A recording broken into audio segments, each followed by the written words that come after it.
Are we live? Welcome, welcome, welcome, everybody.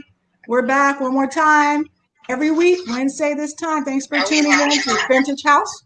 We are definitely live. Welcome, everybody. And if somebody can mute, that would be super awesome. Lauren, take it away. Why don't you tell people, just remind folks why we're here and what we're doing. So I hope that I am the cause of the echo, number one. So I did just mute myself. So guys, thank you so much, Lori, and thank you so much, Kevin, Abdullah, and Hans Chery for being on Vintage House. Vintage House Show really is a collaborative effort to preserve dance music. We're all about preserving the history of dance music, the history of the DJs, the other contributors to this phenomenal music genre.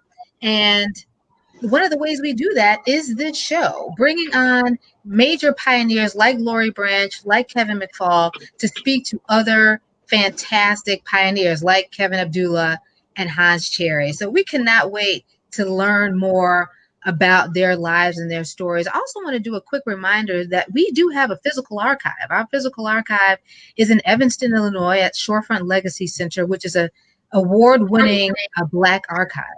And so we want people to realize that hopefully we're going to get people to our archives. They can see physical collections from Robert Williams, from Byron Stingley, and from Lori Branch. So please, at some point after COVID, we're going to have everyone up to Evanston. You can kick it at the show, and then we can kick it at our archive repository at Shorefront Legacy Center. Take it away, Lori. Awesome. Well, thank you, Lauren. I appreciate that. Sometimes we just got to remind folks why we're here, why we're doing this, that we're really the one source. And we're typically in WNUR studio in Evanston, Chicago, but we are here during the pandemic. We might stay here after the pandemic because we like this virtual space a lot. So I don't know, Lauren, I'm thinking we might do a combo, maybe sometimes in the studio, sometimes not in the studio, because Exactly. we do want to satisfy a radio audience who were our faithful listeners. Hopefully they've joined us here. But without further ado, let's get to the meat of the show. Hans Chery, Kevin Abdullah, thank you for joining us tonight. So these two gentlemen have a long history in what we know as dance music culture and canon. You were there at the beginning. We see lots of stories. I mean, Kevin's been on the show a couple times. So we heard about your antics at the power plant. We're going to remind folks about that tonight. It's a really important moment in history.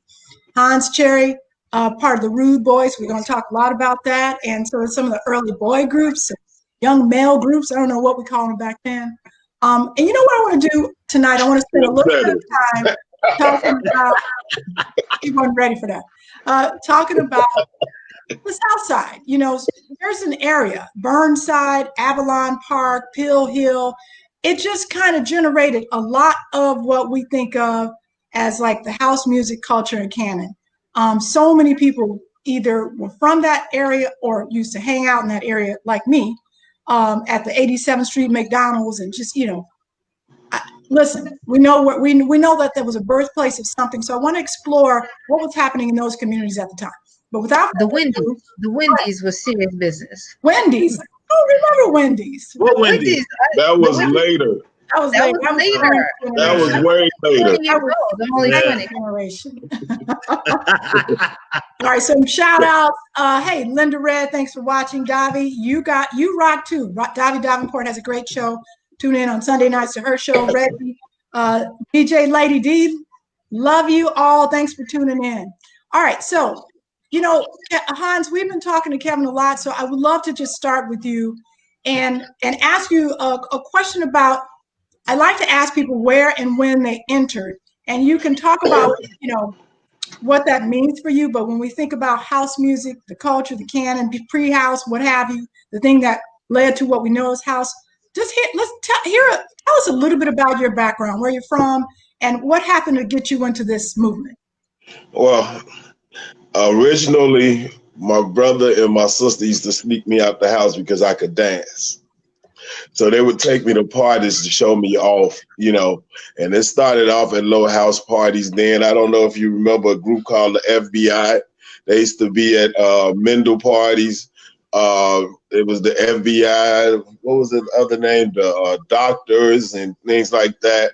And I was an honorary member of the FBI group. It was a guy named Glenn Doherty that lived on my block, and he pulled me in as a youngster, and that's how I got into going out partying. And it was Mendel. I might have been like a sophomore in high school, going to Mendel with the older people, going to those type of parties. And from there, it went to the Mansion and the Loft, Impression, Sawyer's. It just went on, and from that point, I always knew Kevin from high school. So Kevin and I, we always gelled. We played football. We was on the football team. So we would go to the parties also. Or if we didn't go together, we would bump heads at the parties. And we always set the crowd. We could dance. That's what we went out for.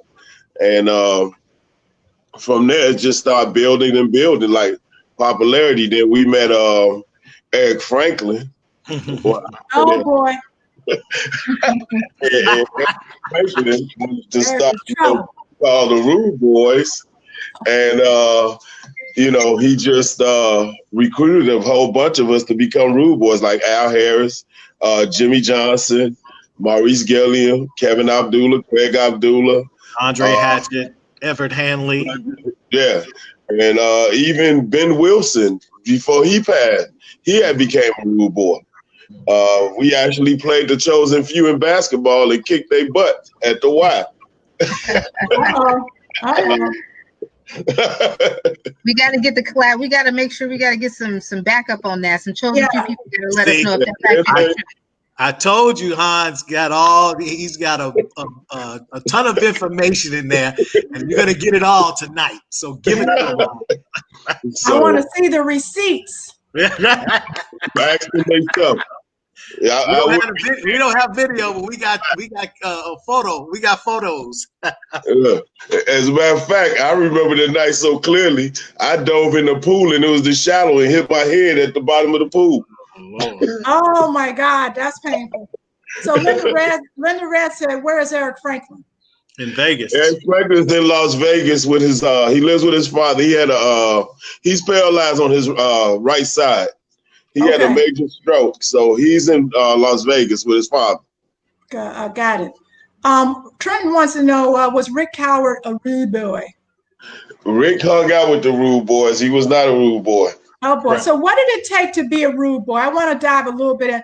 There were a lot of clubs back then, and what I mean are like social clubs. It was a really important part of the scene, and these weren't necessarily all people who went to the same high school or college.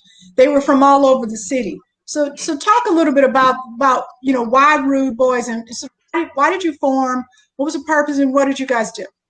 Well, we had a swag about ourselves. We it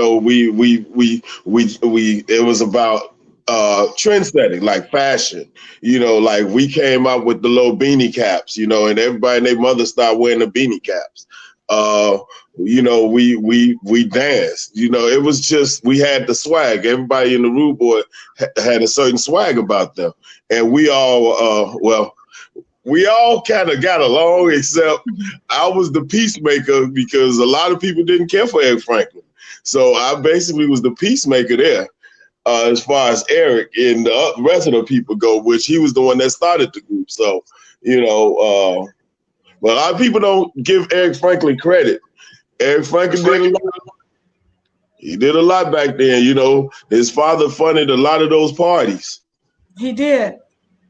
I hear that story a lot, that these parties were often funded by parents. We don't really talk about that too much. I know that my own mother, she laughed at me once, but I was like, "Can you give me like $300 so I can invest in a party?" She's like, "What?" And I told her what we made off the last one. She was like, "Okay." Yeah. You would make a little bit. You would make a little bit of money. East Moves chiming in, so much culture. We definitely got a lot of culture. Yeah. So one more question from our friends. Dwayne and Lowell Lewis. Do those names ring a bell? Lady D's asking. Not offhand. No. All right, Lady D, you got to give us more of a hint. So Let me say this real quick. I think in addition to what Hans said about having that little something that we had, we were just friends. We were just good friends hanging out, and he came up with a good idea, and we followed suit, and that's how the Rude Boys came about. So really, that's kind of in addition to what Hans said. One of the things that Craig told me, I said, I was talking to him earlier today, and I said, Hans and Kevin are going to be on the show. I said, what's the one thing that you would remember that sort of epitomized like their time in the early house music? He said, you knew if Hans and Kevin were going to be there, everyone knew that it was going to be a good party. Like they kind of, people followed them, sort of like where they were going. If you saw them when you came in, you're like, okay, it's going to be good. What did you guys do that made people, that gave you the reputation of that? And if other people are watching, chime in. What made it special when Hans and Kevin were in the room? Go ahead, Hans. Well, the thing is that we didn't have attitude. We got along with everybody. We were people person. We were friendly. We spoke to people. Although we were popular and never went to our heads, had no problem with meeting new people or bringing people in. Not only that, we knew how to have a good time. People followed us because I don't know if you remember, Laura, they had actually barred me out of McDonald's on 87th Street because they said that I was the reason why everybody was coming up there, and I had to go talk to the owner for him to allow me to come back up there because I told him we were bringing them business. And that was only because the manager got mad because a young lady, Teresa, had given me some free food. And another manager called her and got mad. I kind of remember people being put out of that McDonald's because we did pack the place out, but we also spent a lot of money there. So I don't know.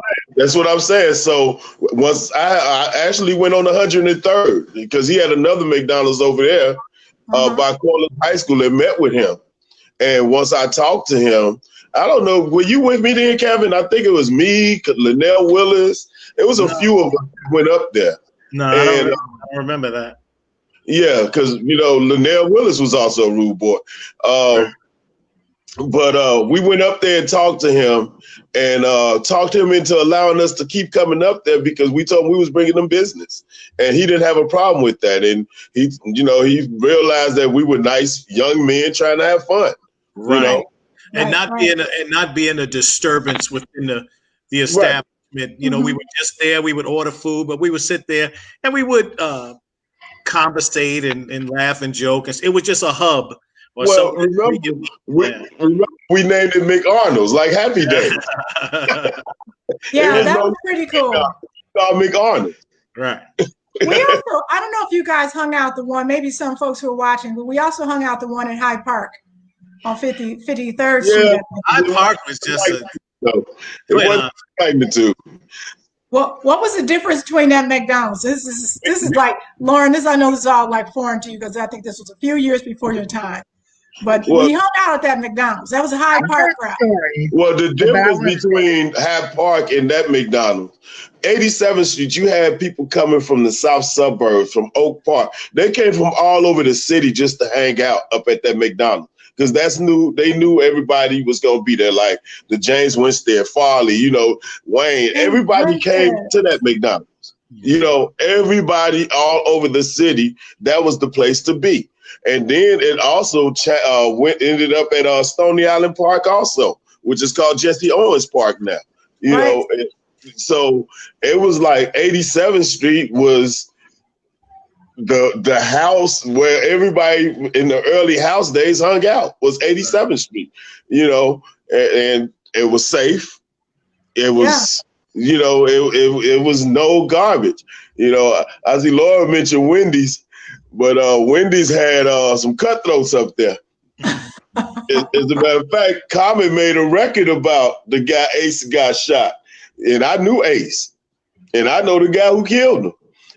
So Wendy's was a little rough.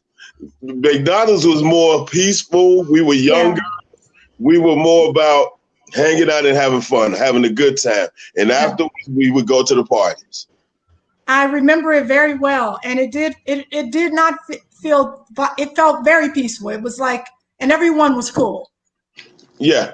You know, it was a nice time. We don't think about that when we think of 87th Street now, but it was a safe place. Yeah, it was. Kevin. You know, Hyde Park, the whole Hyde Park area, 53rd, was a very safe place back then. And, you know, we hung out at the Point and up and down 53rd Street. So it was not more or less a venue in Hyde Park. It was Hyde Park within itself.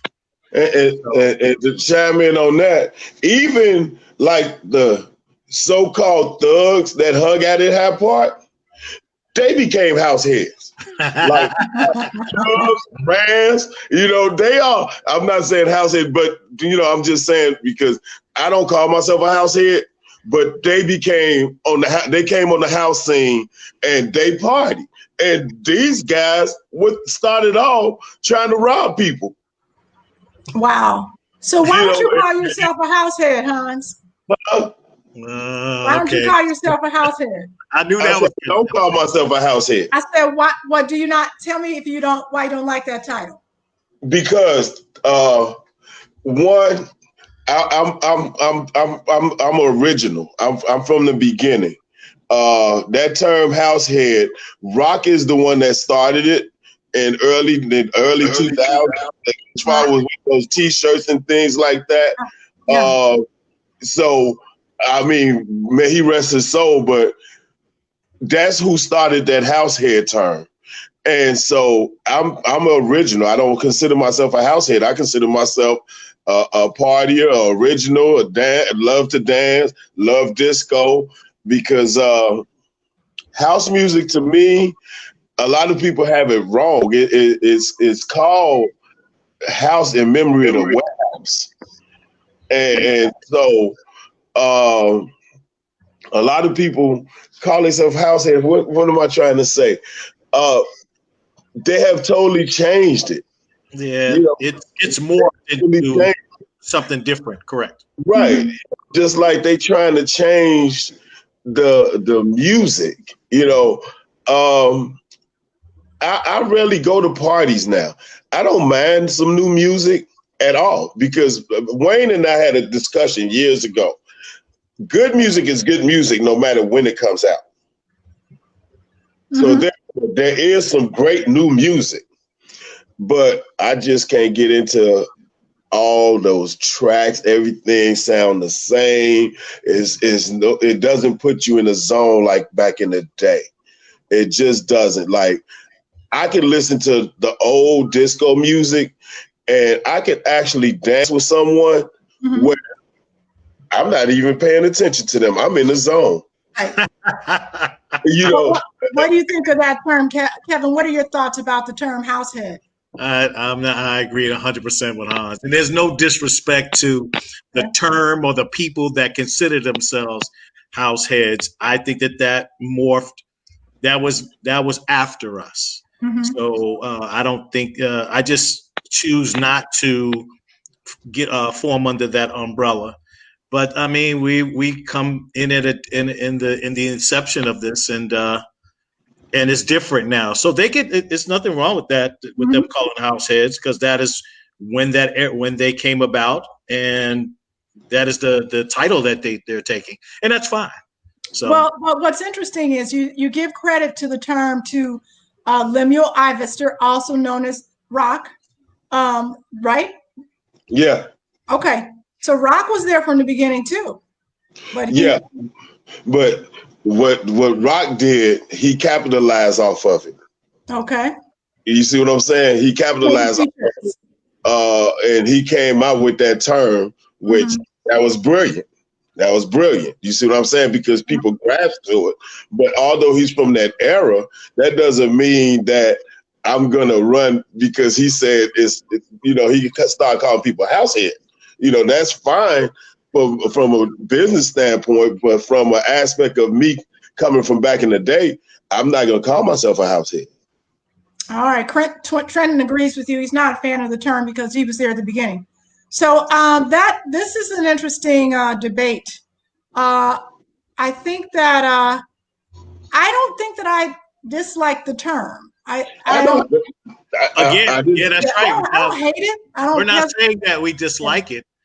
We're Right. just stating that because of the. I'm sorry, Lori, but I'm saying that because of the time in which we came into it, that term came later, which umbrellaed all the people that came after. So we're not saying that we dislike it. It's just that we just don't doesn't feel. apply to you. Yeah, kind of, sort of, yeah. What do you think, Lauren? Well, that's interesting. I mean, if you're there from the beginning, you're there from the beginning. You want to call yourself whatever you want to call yourself.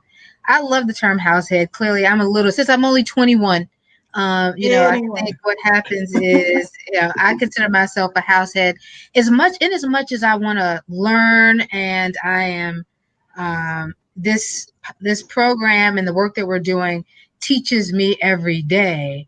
I like the term househead. It just says I respect the music. I love the music. I love the culture and the environment. So, even, in some ways, I consider myself kind of an original. I'm a little bit behind you guys, but I was trying to throw on new music and trying to interview Frankie and everyone at NUR when I was in 1985 and 1986. So not too far off the beaten path, but, as a non-original but close, I feel like I like househead. I love being a househead. I'm proud of it. Okay. Well, she's a proud househead. We're gonna we'll move on from that. So I want to, Hans, you've been Kevin has some things to say about you. All good, of course.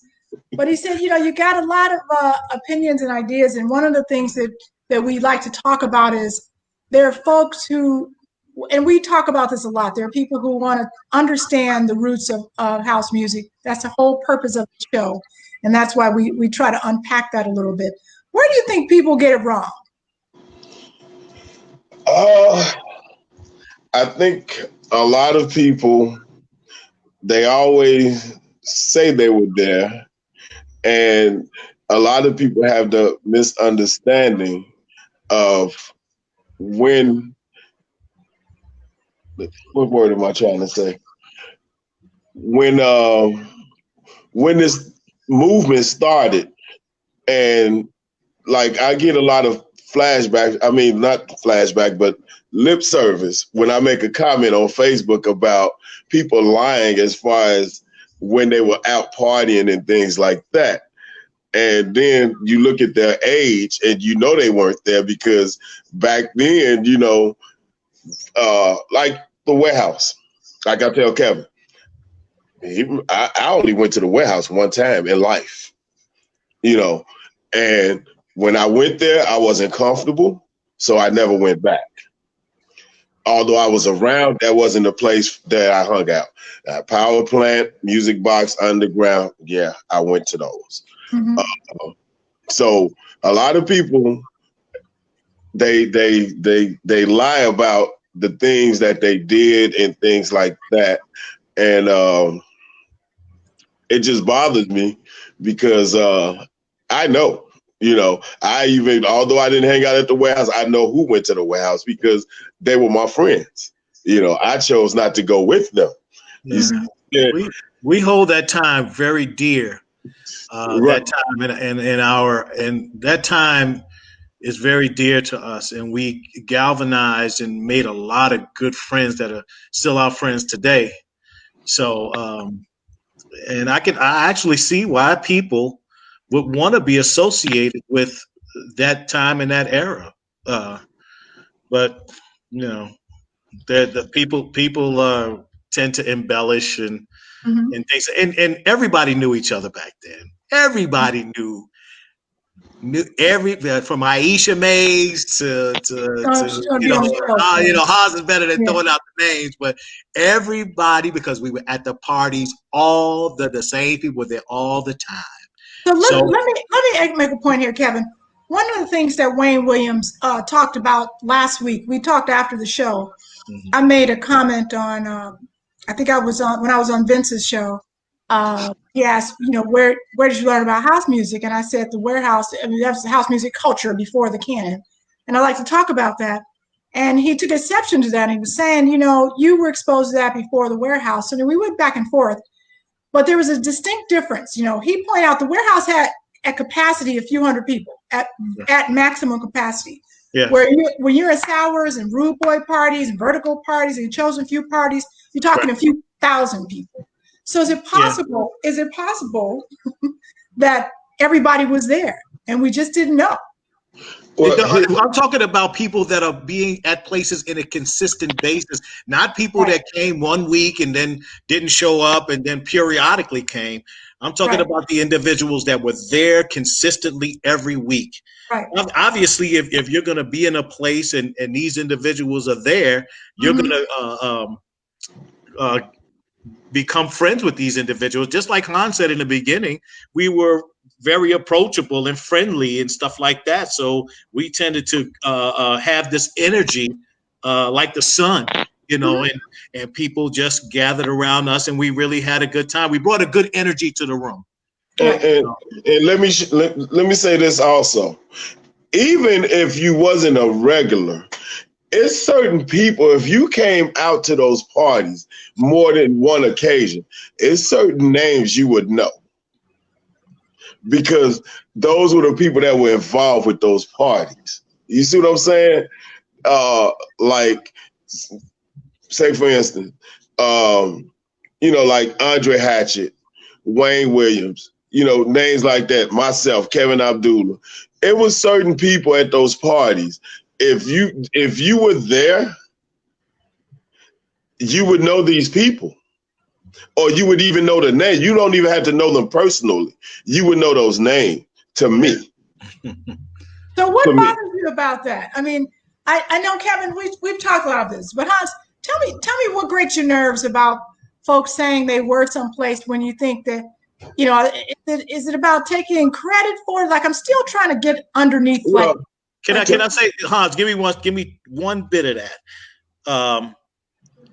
Giving bad information. Okay. That's what bothers me. If you weren't there, then you are, I hate to say it, but you're lying. So, how could someone give you information for a small segment of a time that you've never been? Mm-hmm. So, and I've said this on your show before, everybody has their time. Just stick to your timeline and give people what you experience. But go ahead, Hans. Go ahead. Well, I mean, that's what I was going to say also, the bad information and, just, I've had people, as a matter of fact, I had a guy lose some money to me because he told me the Music Box was on 22nd in Michigan and we bet it $100 and he lost. He swore up and down that was on 22nd in Michigan. You have people, I remember I was at the Wild Hell one night and the guy was telling his girlfriend how he used to party at the warehouse and this and that. And I was just sitting there listening. And I saw he was only like in his probably late 30s, early 40s. And I told him, I said, I don't think you really partied at the warehouse. He was like, yes, I did. I said, well, you have to be careful with that too, Hans, because you have to have them identify which one. Yeah, a lot of people think warehouse on Randolph. Yeah, I said, I think you partied at the warehouse on Randolph and Halsted. Mm-hmm. He said, well, that's the only warehouse that ever. I said, no. I said, that's not. Go ahead, Lauren. Randy Roberts, it said something, and Hans is saying something that I'm really interested in learning more about. So Randy Roberts suggested that most people didn't let people know they went to the warehouse. So it's kind of interesting. And Hans, you suggest you went to the warehouse and decided not to go back. Help me understand both of those comments a little bit. Well, I went to the warehouse. I was young, very young.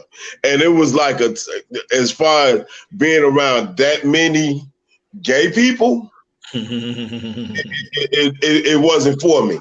You see what I'm saying?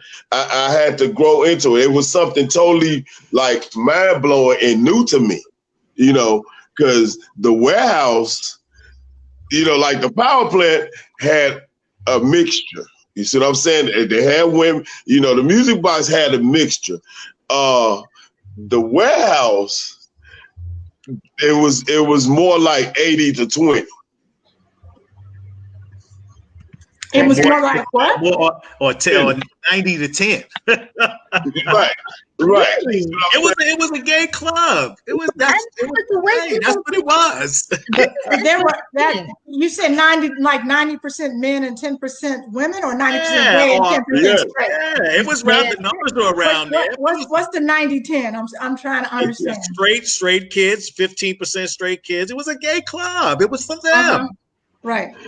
So I get it, Hans. I get it. Yeah. So that's why Randy because when you walked in there, you were the new guy. Who was that? Who's the new guy walking in the club? And said you went to the warehouse in packs. Yeah, it just wasn't for me. It wasn't my time. Right. He said Craig said it was a meat market. Craig, that's not true. That's not true.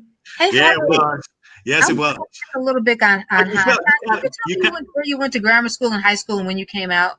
I went to Horace Mann, and I went to Chicago Vocational. CBS. What year did you come out? 81.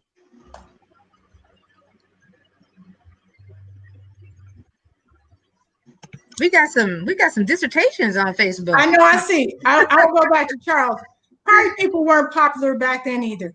It's powerful to be part of a small movement that becomes big. So that to me is a mouthful. I think you are saying something that is really important to this. Is that this was a small movement that became big, and people want to take credit for that, or they want to be part of that. Yes, I mean, if you really think about it, right, Carl. Everybody wants to be part of something that was eloquent and wonderful, and I treasure them times. And when you start to hear about it, of course, you probably wish that you were born earlier, or you wish you could have introduced yourself at an earlier time if you were old enough. But because of circumstances like your mother, your father wouldn't let you out or what have you. But it was a great time in my life, in our lives. I'll include Hans in that. It was truly wonderful. So, and I don't see. I can see why people would want to move towards saying that they were part of it. So let me ask you this. Go ahead, Hans. And you know what else? It also bothers me that a lot of people don't know that the torch was kept burning from some people that never get credit for it, because you have to realize back then, a lot of people were older, they left, and so it was a few people that kept the torch burning, still throwing parties and things like that, keeping this thing alive, and they don't get credit for it. Like Eric and Paul Wilkerson, they had that place called The Spot. It's so many things, Reggie and that, Reginald Corner and that, we were throwing parties, we were still throwing parties, keeping the torch lit. And,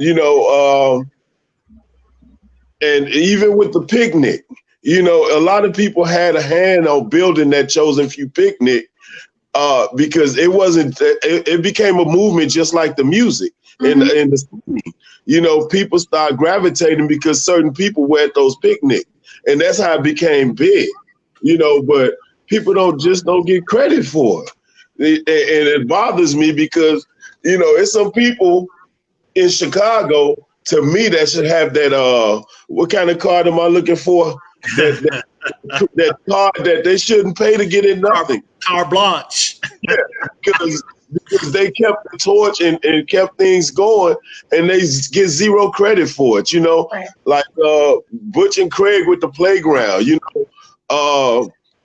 Like we used to run out and pass out flyers. We would go all the way out to Indiana to get the flyers and posters and posters with the wires on the poles. hanging flyers on the pole with Daryl Kimbrough, Kenny Hunt. It's so many people that was involved. Getting on the bus, this is what really gets me. We would get on the bus and travel all over the city on the bus, passing out flyers to all these high schools and all these schools to keep this thing and make this thing grow to where it is. And folks never give credit for it. It's always about, well, the DJ did this, the DJ did that. If it wasn't nobody there, and if it wasn't people passing out flyers, if it wasn't certain people there, if it wasn't people dancing, what's a DJ without the dancers and the people dancing to their music? Yeah, you know, Kevin and I were talking about this earlier. And Hans, your thought is that the DJ didn't matter as much back then. Talk more about that.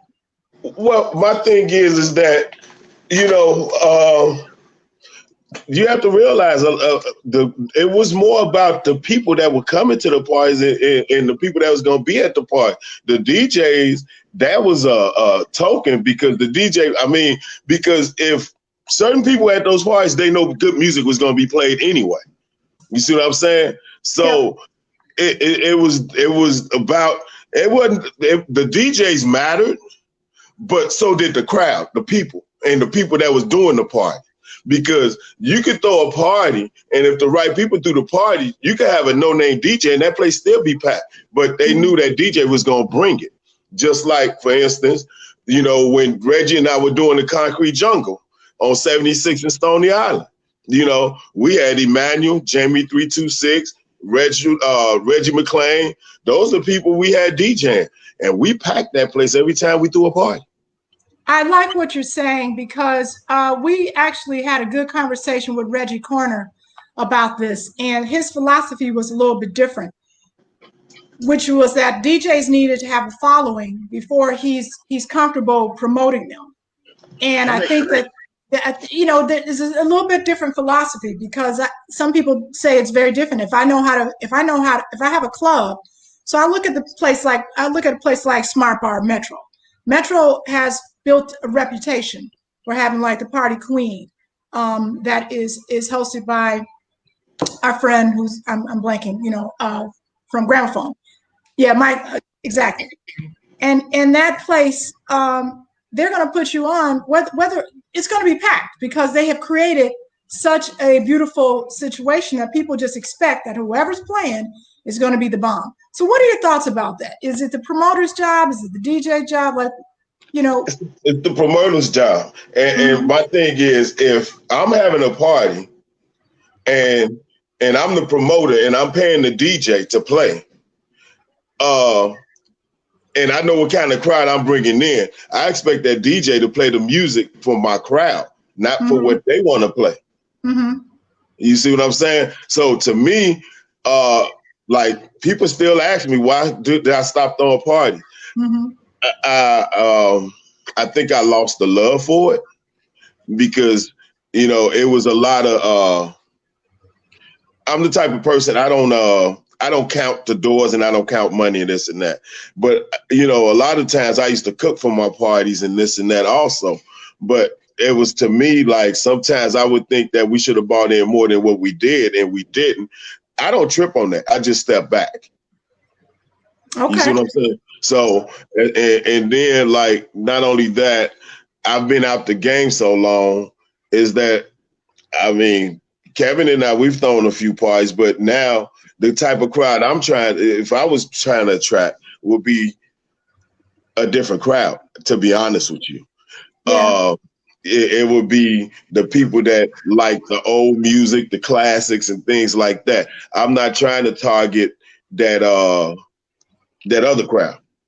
That's a really good point, because this is something we also go back and forth on, which is, are we, you know, we talk about Vintage House, we understand the importance of the history of it. We understand what these small, you know, groups of kids on the 87th Street contributed to something that has really become worldwide, you know, just the genesis, the seeds of that. So are we mature enough to say it's okay if you want to be old school, if you want to be around, or you know, I hate to even use that term, but to have music for people who are not 20 something, to try to cater, no pun intended, Hans, to people who are in our a part of our generation. I mean, should we be doing that? Master Bill says the senior circuit. He says you cater to the senior circuit. Is that what y'all trying to do? No, because guess, Matt said that. I'm about to give you a good example. I go out to parties. They play a whole lot of new music. It might be 10, 15 people out there dancing. They play the old music and the floor get crowded. So it's not about senior. It's about the type of music it is. I'll give you a good example. Chicago is where it came from. Now, I get it. If you go out of town, you get these people and everything, you get all this crowd and they're trying to, they don't know because all this is new to them. Right. So they loving it. And I get that. From a business standpoint, I get that. Go out there and do your thing. But when you come to Chicago, to me, I think you should serve it from what Chicago wants. Mm-hmm. Because to me, from what I see and people I know, because I still know a lot of people, and it ain't just seniors, you got some younger people. The reason why they don't come out is because they get tired of listening to all that new music. Don't get me wrong. It's fine to play it, but to play it all night and every DJ is playing the same thing and all that stuff sound the same, right? It becomes tiring because even I've tried to go out and it's almost like it becomes a headache because everything sounds alike. Yeah. There's no rhythm to it to me. Like that old music, you got real live instruments, you got things, you got different things. And here's another thing. Different tempos. You go up, go down. I guarantee you see it's a plethora of DJs now. Back in the day, it wasn't that many DJs. But guess why it's a plethora of DJs? They can't play the old stuff. They don't have the ear for it. We've definitely talked about that. They don't have the ear for it. Well, but not only the ear for it, it is difficult to play music with instruments unless you practice that before you go ahead. It's not easy to spin that music. Exactly. So that's why got to be time stretched. It's got to be, it's got to be within the sort of the time frame or the beats per minute around 122 to 127 to match everything else in your crate. So that is a challenge. I'm wondering, I want to ask this question. This is kind of a DJ question. So if you DJs and producers are listening, you can chime in here. But, I'm wondering, could you rock a party? So when we think about the power plant warehouse, the place, we talk about Music Box, we were there all night, right? So we were there from the time they opened. From 12 until about 10. 6, 7, 8, 9. Yeah. I was there till 10, 11, sweeping up all the mess that everybody made that night. Now, the reason we were able to do that, though, was because, as Hans is saying, there was not the same music all night. So, maybe if Ron was breaking a new song, you might hear it a few times if you hung out all night, because that's how he did it. But you would hear D-Train. You were talking about this earlier. D-Train, you're the one for me, Junior. Take your time, young man. And you hear something like Martin Circus, or you hear something like Evelyn Champagne King. You hear all this variety. All the genres, correct. That was both on the radio, not on the radio, different ways to play it, underground, European, for all this different stuff that will keep you going all night. Yes. Should we do that today? I don't see. I don't with the music that's being made right now. I don't know, because you have to really think about it was during that era. Everything is about that era. The Black Power movement. There was a lot of things going on, and it was displayed through the music.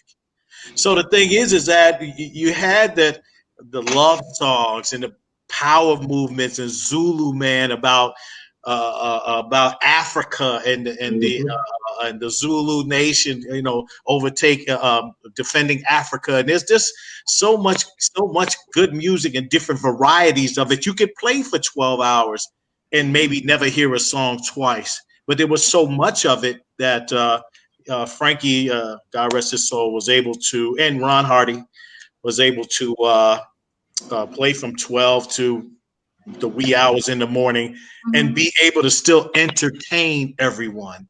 I had like I said, I had a bird's eye seat at the power plant to watch, excuse me, people respond to Frankie, and it was incredible. Now, here's why I'm asking this is because you could, okay, I hear, people are chiming in. Mimi is saying, some people play music, still play all types of music. I hear you, Mimi. Lauren, hold on 1 second. Let me say this because I forgot and I want to say it. Right now, Hans will attest to this. Everybody will attest to this. Is that there's a lot of music, new music being played, and all they've done is took the old song and remixed it.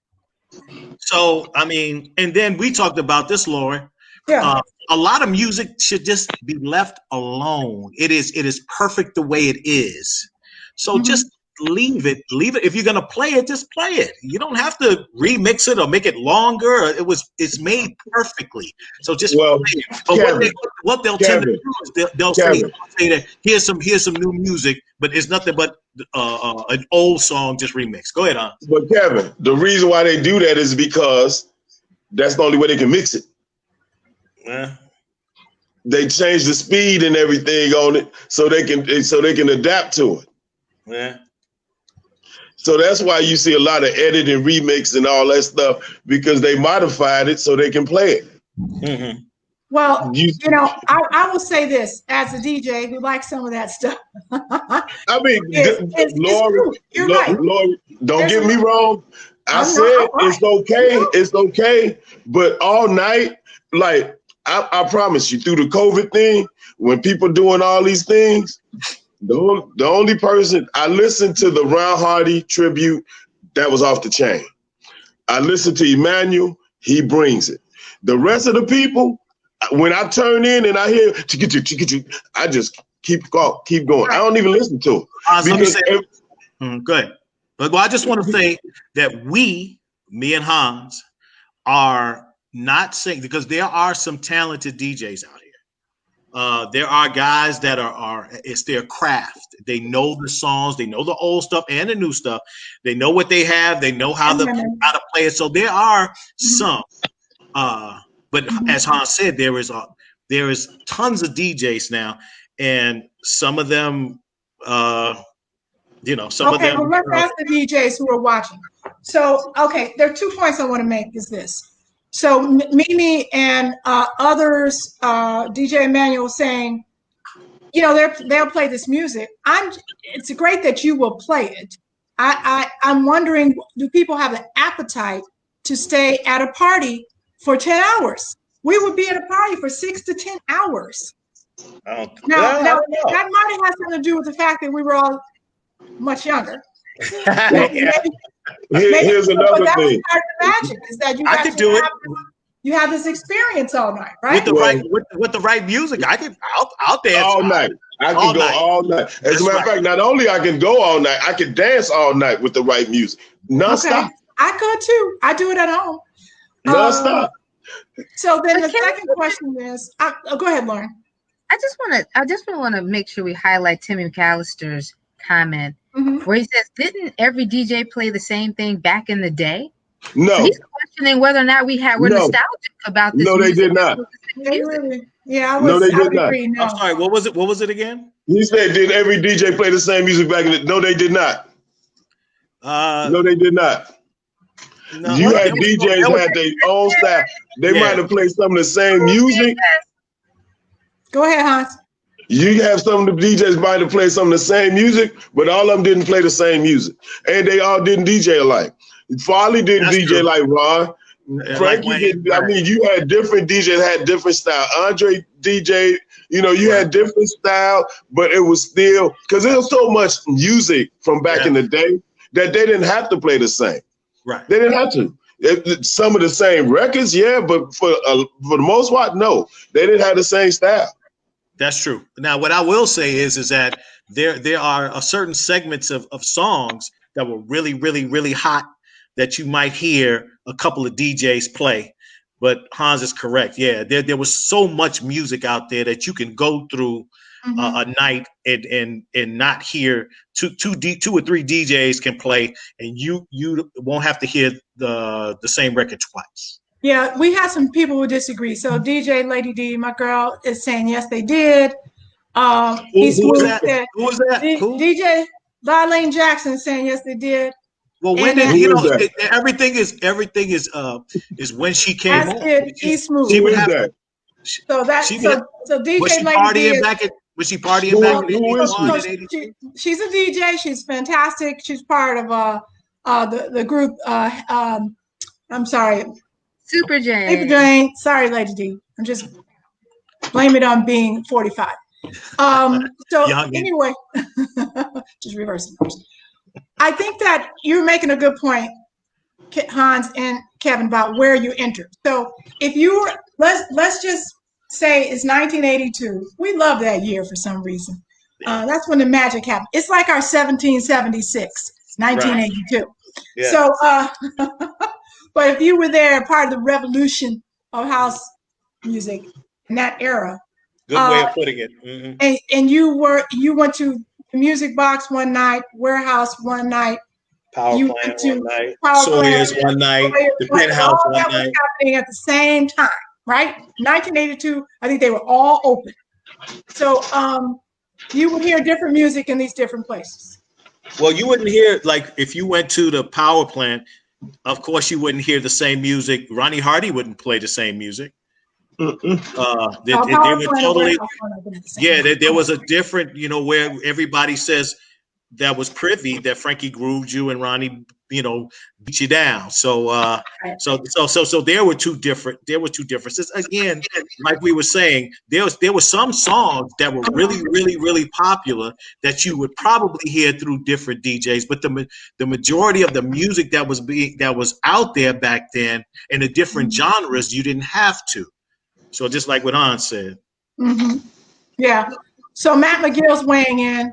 Hey, Matt, Farley popularized scratch mixing. He wasn't doing that at our party. So Tony could mix and blend, and he had two songs going at the same time. Everybody was doing that, Matt.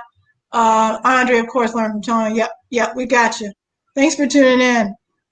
Frankie, another Frankie tribute, was one of the few that went in search of new music and often caught hell for it. I disagree, Kendall. There are a lot of DJs. Everyone searched for new music. You could go to record stores across the city, and you would see people searching for stuff that nobody else was playing. We were among those. But Frankie did bring it, for sure. Well, Frankie was such a popular DJ that people, the record promoters and stuff would give him all this music to play because they wanted him to play it. So he really, I don't think Frankie spent too much money on music because of the music that he was receiving from different, the different labels and stuff like that. So yeah, absolutely. Mm-hmm. So I'm not going to change this, but Dominic, I know I think you were chiming in earlier on something that I saw about Let the Shorties Live. This is a conversation that I think is important. We are the Vintage House Show, so we do talk about like old school stuff, but there is some discussion about like moving out of the way and like making room for people who are younger. And I think that is an important discussion, but it is one where there's lots of debate. Like, what does that even mean? Okay, so let me say this. Let me jump in here real quick. So the advantage that we have, all four of us, is the fact that we were there and we are here. So we've experienced the past and we experience what's going on now. The advantage, the disadvantage that they don't have is that they weren't back then. They are experiencing what's happening now. So that gives us, we can ring the bell a little louder than individuals that came on the scene probably in the late 80s and so forth and so on. Right. And I know that, Reggie and I were talking about this too. Like, what does it mean to create your own lane? Like, could somebody now, create a party, just pave the way, for a party that starts at midnight? I don't even know if the licenses allow it because there was certainly a huge crackdown on that in the 90s. Could somebody do a warehouse now? Is that possible? That'd be hard. or power play. Hans, what do you think, man? You think so, Hans? What do you think? You think somebody could do that? Have a party for 12 to? No, they don't even have the energy. They don't even have the energy now. That we had. No, they don't even have the energy. We were energized. I'll put it this way. With the right party, I can still do it because I don't drink or anything. So I can still dance all night and do whatever. But the thing is, a lot of these people don't have the energy. And here's another thing you have to realize. Hello? Yeah, we're here. Go ahead. Yeah, go ahead. Here's another thing people have to realize. We danced smooth back then. So although we partied, we were so smooth where you didn't spend as much energy as what I see now. People jumping up and down, spinning, and you know, like I'm sitting there like, wow, where this come from? Back then we danced to what poor happened women. To the sexiness with the female? We danced to poor women back then. We were sensual about our dancing. We weren't trying to battle the female. We were trying to get to that female. A lot of this music don't even let you do that. Everybody want to spin. Some people, don't get me wrong, that's their style, but that ain't mine. So the way I dance, although I can dance all night, I don't spend as much energy. And plus it's effortless for me on top of that, because it's in my blood. It's effortless. So me dancing is like me walking. Well, you are a dancer, and every time I ask anybody about you, they're like, that Hans can dance. So that dancing is what got you noticed. I think it's what got you your following, and certainly has built a reputation for you to this day. So you know what? It's hard to believe, folks. It's already like an hour has almost passed, believe it or not. We have about 5 minutes left, though. So what I want to do is ask you this. Hans and Kevin, you could have your wish for the house music community now. What would that wish be? Whatever that wish is. Let's talk about it. You want to go first, Hans? Yeah. My wish, first and foremost, my wish, first wish is that it's not so many people stepping on each other's toes. Because back in the day, we all got along. Yeah. We all tried to help each other. If somebody, you have to remember, Lord, if somebody was throwing a party one night, we tried to find out was somebody having that party, we would have a party the next night. We didn't battle each other on trying to have the same party the same nights. Right. And people weren't bashing each other. There was some secret haters, but for the most part, the people that hung, like we hung around each other, we loved each other. Yeah. For real. Yeah. So now it's like, I don't know what this scene is, because it's like people against each other. Mm-hmm. And my next wish is, don't get me wrong, I don't mind the new music, but to me, to move a party, bring it both. Bring it home. Bring what brought it home, and then play some of the new stuff too. But to try to play that stuff all night, and then people talk, well, I'm tired of that old music. Think about it. I'm gonna give you a good example. Frankie Knuckle, the House of Blues. When people stopped going to the House of Blues was when Frankie changed his music. The House of Blues used to be packed. People look forward to going to the House of Blues every Thanksgiving. Right. Once he started playing a lot of the new stuff, he lost his crowd.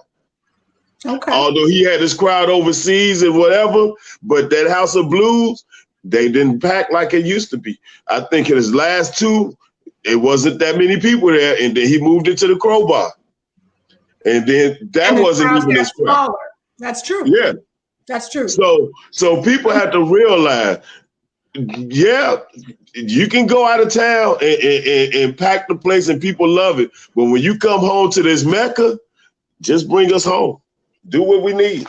I don't think your grandmother would want to go somewhere where you playing all new stuff for her. I look at it the same way. That's what we grew up on. That's what we reminisce on. Plus, we have jobs, we have kids, and this and that. We're not trying to hang out 5 nights out the week like we used to. So when we do come out, we come out to hear what we grew up on, reminisce, have a ball, and go back home. Okay, so you think it's, we got to keep these crowds distinct. That that if we're trying to appeal to folks who love house music, like play the stuff that they grew up, play the stuff that made house music house. Pretty much. Okay. What are your thoughts, Kevin? What do you wish? Okay, so the old music is just undeniable. I don't care. It is just totally undeniable. You can't. You can play it now and still get a positive response. And there's these young kids. There was so much music back then that they only scratched the surface on the amount of songs that were that they're hearing now. Like when me and Hans gave the party, I put on the flyer. What my intentions was to bring the old folks out that don't come out no more. And to let, I want to take you, I wish I had this was my way of like having a time machine and taking people back to a place where I wish that everybody could go. Mm-hmm. I wish everybody, that's why people are reaching and saying that they were back there because they wish they were. So I don't have a time machine. So what I wanted to give this party, to take people, give them what we had back then. And I told Emmanuel specifically to go, you have to dig deeper into these crates.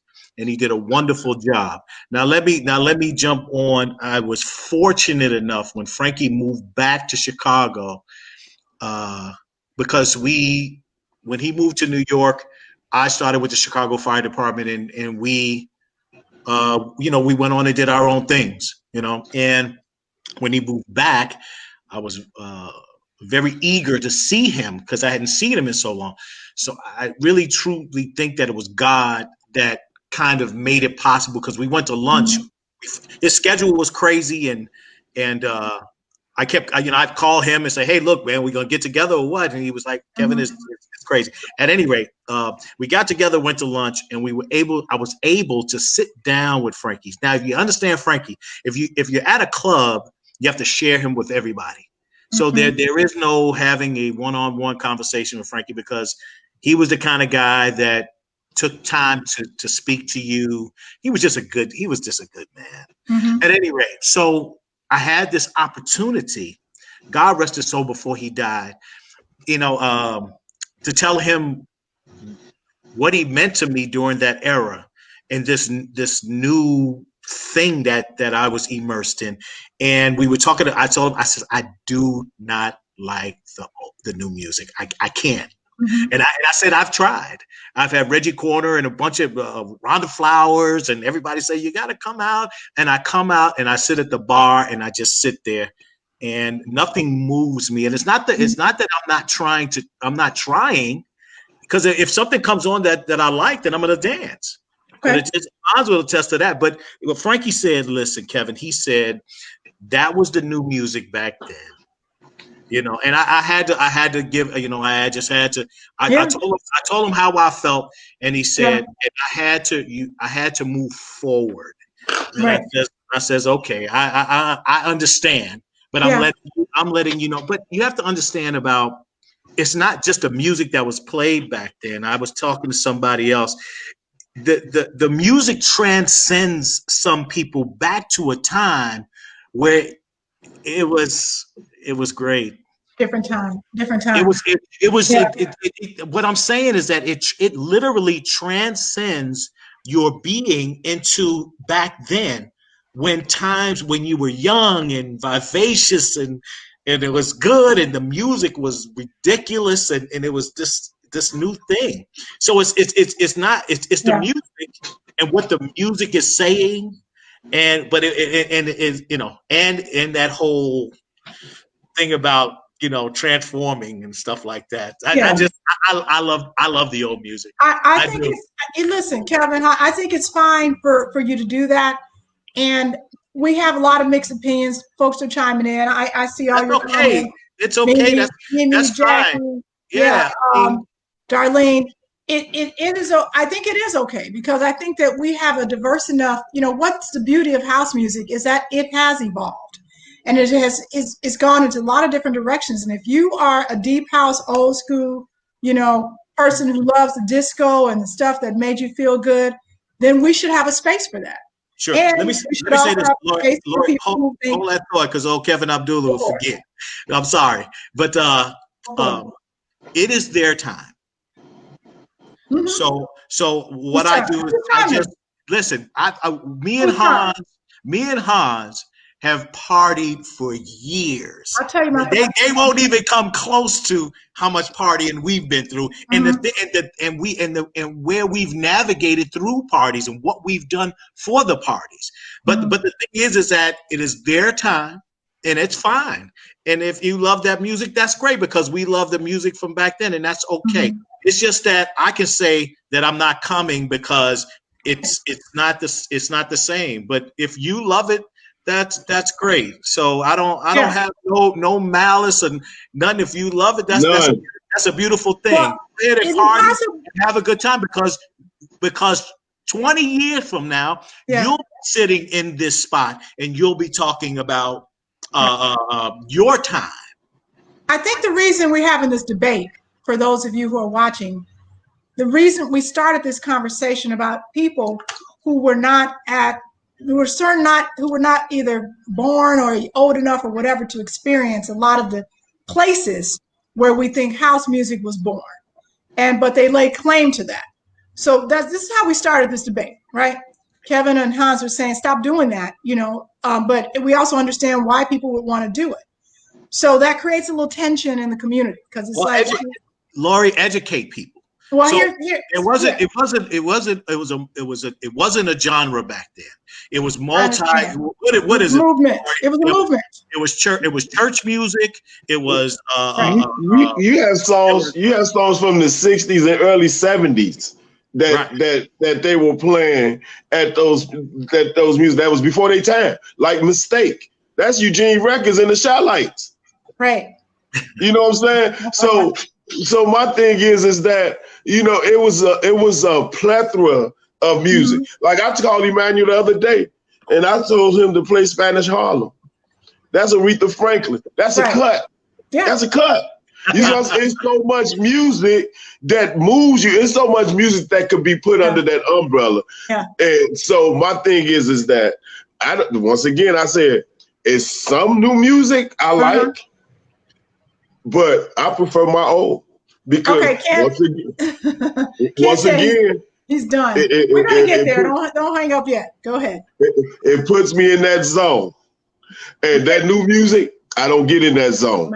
As a matter of fact, you might think I can't dance if you see me dance off the new music, because I don't jump up and dance. Let me do this before people start thinking one way. We're having this debate for a reason, guys. Matt, don't be done with us yet, because we started this discussion about folks wanting to be a part of an era that they weren't. And that's okay. We understand it was special, whatever. So let me move forward. I play new music. I'm a DJ. I work with lots of folks. I love the new music. I love the old music. I like to mix it up. What I was saying is, I think whatever lane you choose to be in, whether that is old school, disco, house, whatever, whether it's 90s, you stuck in the 90s, or whether you feel like you got to play new stuff every week and on all the sites downloading what's happening this week. Mm-hmm. Lots of new music out there. It's all good, is my point. Where we need to go with this discussion is, how do we create these various points of access so that people can have what they want? Why can't we have that in the community? South Side is where we started that. People have shade about clubs on the South Side. I don't think we should. Stony Island, don't get stuck on Stony Island. Stony Island still has a lot to offer, and we can move the island forward. Can I say this, Lord? Yeah, you can say whatever you want. Think about it. It wasn't nobody having parties on the South Side for years until we started doing the parties on 76 and Stony Island. Mm-hmm. And then I even threw a couple of parties on 79th and Exchange in a parking lot that was packed. That's when people start throwing parties again back on the South Side because my friend Chris Calloway, his father knew the guy at the Dayton game, and he started doing his little parties at the Dayton game, after work parties, house music and all that. Then, you know, it gravitated from there. People started doing things, then rentals, you know, things like that. That's how all that stuff started again. Right. Right on. Right on. You know what, Lori? Yes, Let me say this.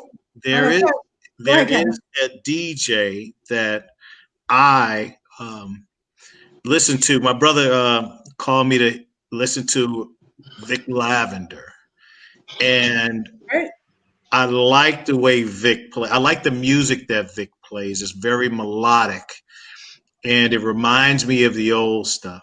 So they're you know, I'm there, but it's, you know, I don't know. It could. Yes. I'm not sure.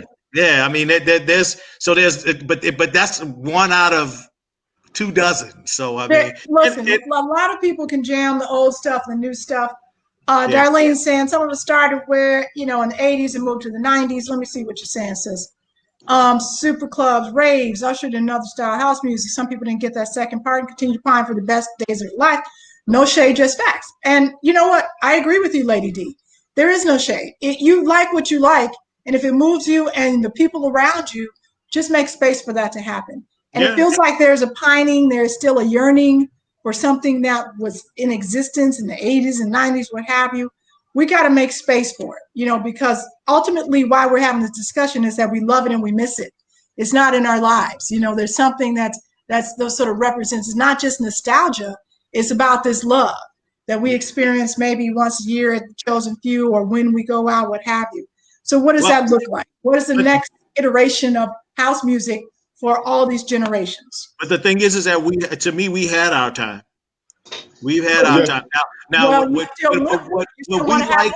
we like to revisit it every so often? Absolutely. But that's all I'm saying. You know, but the thing is that I'm fine with it. I'm fine with the new kids and what they like to listen to, because I have my time. I've done just about, Hans too has done, the only thing we haven't done is play records. And you know what? I did that too. Because one day Wayne Williams took me to an all-girls club. He said this on your show and left me and said, look, play some music. Play some music. I'll be right back. So I've been behind the turntables too. So I've been in every facet of the music scene. Everything from passing out flyers to hanging up posters to dancing to working. I think, and what that does is really basically you become the mortar and the bricks. That's right. When you like with me and Hans, there's certain people that were just part of that. You can't mention that without mentioning some people. So right. All right. Well, listen, there's a lot of debate. We could obviously go on. I do have a lot to say about this, but I have guests. So yeah, what is the debate? What is the debate about? I think the debate is that a lot of DJs and a lot of party people feel like the house music community needs to not be stuck on classics. You don't have to. You know what? You don't have to. That's once again, like Kevin said, that's their preference. Because now, guess what I do? If a certain DJ is not DJing, I won't even consider going to one of those parties. I went back home to my roots. I go to the reggae spots. There you go. I go to the reggae spots and because it's more. It reminds me more of like back in the day. Because when you dance at the reggae spot, it's more sensual. You know, and it's more. You know, you get the groove, you get the smooth, it was and that's me. Sensual. That's right. That's me. Right. So that if the certain person not DJing, you won't see me at one of those parties. I go to the reggae spot and get it in all night, like back in the day. I feel you. Matt saying let's include, not exclude. So I'm all about that. There's a lot of different ways that we can express our love for house music. And you can do it, you know, depending on the DJ you like, depending on the promoter you like. Just do what you love. This is a good time to experiment. We are all the world is flat. and you can listen to lots of different DJs. Girl, Lady D, DJ Lady D's got a great set. She's a, newer as in not as old as us, but she's been in the game for 30 years almost. Many other great DJs. Mimi Hughes has been chiming in. Miko Jones, I saw you tearing it up the other night. So many great DJs out there. What so up? listen, That's my man, Miko. Miko, That's my brother. and I saw Vince chime on. yes, Vince. And as he said, there's a lot of DJs still play classics. You can find a classic music party. Listen, so here's a conversation that me and you were having. I don't want to debate anybody or anything like that. Yeah. I think the whole platform here is to kind of educate people to a time that maybe a lot of them unfortunately weren't able to experience. So this is just a tell-all. Wouldn't it be great if we had like a virtual warehouse experience where people could literally feel that experience? Well, Hans, not you. I know you weren't a warehouse. Okay, maybe a music box. Okay, look. Me and Hans had a warehouse experience, a virtual music box and warehouse experience. We and Hans had the same experience, and the only reason I went, as you know, in your last show, the only reason I went back is my brother coached me to come back, and then so. I have a challenge. I have a challenge for whoever's watching. Whoever's watching, I have a challenge. We're going to reproduce. We want to reproduce the era that we're talking about through 3 parties. These are the 3 parties. You hear me? We're going to reproduce the warehouse. We're going to reproduce the music box, and we're going to reproduce the power plant. Wow. And maybe we should do 4, and we can reproduce Sours or the Loft. Oh, yeah. We have to start off with Sours, though. Now you're going to have the other ones. You want to have the music? We can still have the same DJs because most of them are still around. And we're going to recreate that era in 4 parties. That's going to be our challenge. So when COVID is done, whoever wants to join me in this, okay, Al, which music box? That's a good question. I say the music box on Michigan Avenue. in Indiana. So many questions. Let's go to the one on Indiana and not our one. Well, no, we can't do that. Why not? Because back then, Ronnie Hardy, they were only there for a short period of time. Yeah. Right. We'll figure that out. I truly believe that I don't believe I was there. So Ronnie Hardy was mimicking Frankie. Yes. Because when I went there, I was just like, oh, this is just a remake. But okay, we're gonna reproduce these 4 parties. Let me finish. I think that him and Robert had a conversation, and when they moved to Lower Michigan, Robert probably told him, "Listen, you need to create your own sound." Yes. And I truly believe that that's what happened. When he got down there, he okay, so you think we should do, because it's a different music. Lower Michigan. Okay, so Kevin. Yes, Hans. I can't agree, because Ron, when he was on 16th in Indiana, that was the first time I ever heard the baby cry, the train, and Ron was bringing some stuff that it wasn't being done at the power plant, dog. No, well,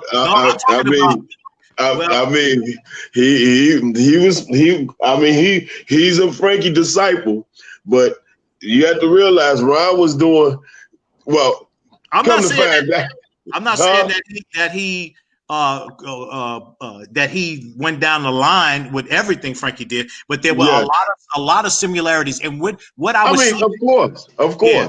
But that's why I would say go with 16 for the simple fact that was the first time I heard, him. My name is Bessie Smith. He was bringing that stuff in the background. And come on, man, that was my first time hearing that stuff. So I would go to 16. Yeah. Let me tell you this one in particular time that I was working at the power plant, and it was a poetic moment. And Frankie was at the turntables, and you had Craig Loftus, Ron Hardy, Who else was up there? Robert Williams. I watched them be mentored by. I would watch them actually just study Frankie, and they would all be moving simultaneously. I thought that was the most wonderful thing. It was crazy. He was the Godfather. They were being mentored by him, and that's why when he moved, Ronnie moved to 16th. There were little hints of Frankie in the way that he played. They did borrow some stuff from each other. A lot of J's did. We laying the gauntlet down, everybody. We're gonna do this, okay? Lauren, I'm putting it on you, executive producer, because we're gonna do 4 events. We might start virtually since we're in the virtual space. But we doing the warehouse, we doing the music box. Somebody said do both 16th and the comments are all over. We'll figure it out. We're gonna do the power plant and we're gonna do Sours. Laurie, let me ask you a question. You ready? Yes. How much of the old music do you think is being played that the new kids are introduced to? And what percentage do you think that they've heard? If it's a 100% scale, what do you think of the percentage of music that they've heard? Before you answer that, let's talk about Vita Girl. Is Vita Girl coming on the show, Lori? Yeah, Vita Girl, she is coming on the show. And that's a unique, very young person of European descent who plays some interesting things every time I hear her play. So I'd be interested in her comment about other young DJs and what they know about the past. Yep, Kevin and I talked about her earlier. So we're going to do that show. But listen, Trenton, you down for helping? I got a lot of volunteers, so we're going to make this happen. Answer my question, Lori. Kevin, you will be our host. What do you think? Because there's a backside to it. Real quick. 5%. Huh? 5%. 5%? 10%. No more than that. Yeah. What I'm saying is that then there's 90% of the music that they have no idea. Matter of fact, let's move the scale over. Let's say 20% that they've heard. There is 80 to 70% of music that was being played back then that they don't even know about. Right.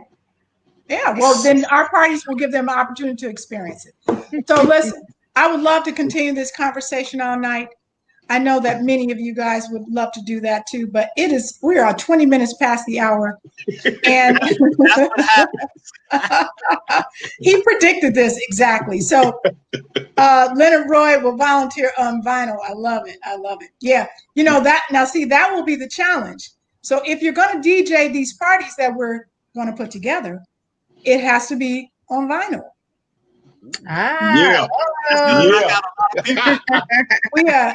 We're throwing the gauntlet down. Wipe out a whole lot of people right there. Yeah. Right? We're gonna settle some scores with this party.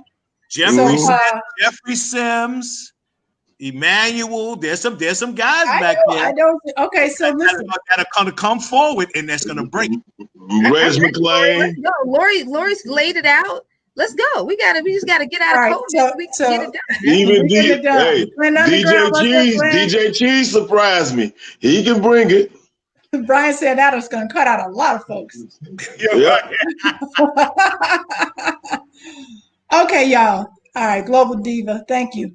Listen, I want to say thank you to Hans, Chery.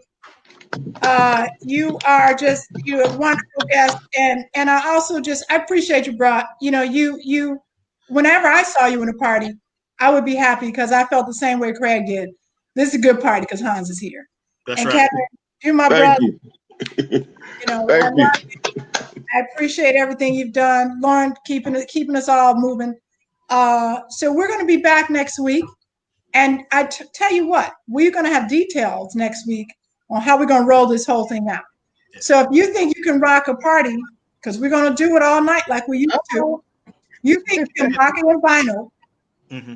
Can I leave by saying something positive? I'm gonna give you something to say, but if you can rock the party in vinyl, 6 to 8 hours.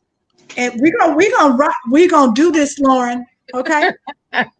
Warehouse, power plant, music box, house, or party. We may start virtual.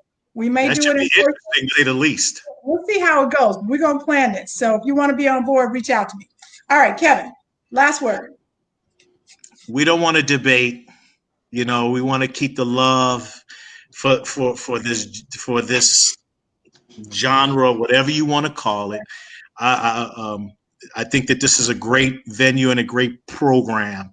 And I just hope that people that are tuning in that maybe not even know us or heard of us or what have you, take this opportunity to kind of see through our lens of our eyes of what was in the past, and to say that we're not trying to say that we're better or anything like that, but we're just trying to give you a look to see. And we were very, very, very fortunate to be with these pioneers that got this thing going, as far as Frankie and Ronnie and the guys from the Chosen Few, which is Wayne and Jesse. But I don't want anybody leaving with a negative feeling. So Not at all. Yeah. That's right. Thank you. Hey, David. All right. So Hans, anything else you want to leave people with? Yes. Well, once again, like Kevin said, it's just what we're discussing is our preference. So everybody have their own preference, and we were just bringing out our preference of what we enjoy and what we like and what moves us. So the thing is, once again, like Kevin said, don't get us wrong. You know, if you like what you like, that's fine. That is fine. And there's no bashing, no debate. It's just that we're discussing what moved us, what made us enjoy ourselves back in the day, and what move us now when we come out, because we don't come out as often. So that's what we come out to try to listen to, the stuff that moves us. So if people choose the other lane, that's fine also. But just don't expect me to come. That's all. Well, there you have it. If you want Hans, you got to play the right music. I would really like for them to experience that 70 or 50% of the music that they never heard. They're going to experience it. We're going to make that happen. I know that the kids would love it. I know that they would. The time capsule is going to be real, Kevin. Yes. We're going to make it happen. All right. I love you guys. Great show. All right. Love you too, Lord. Lord. See you next week. Thank you guys for tuning in to Vintage House. Yes. We will see you guys. This is the end of our broadcast. Peace, love. Everybody have a great week. Great show. And Soul Train. Bye, Lord. Bye-bye.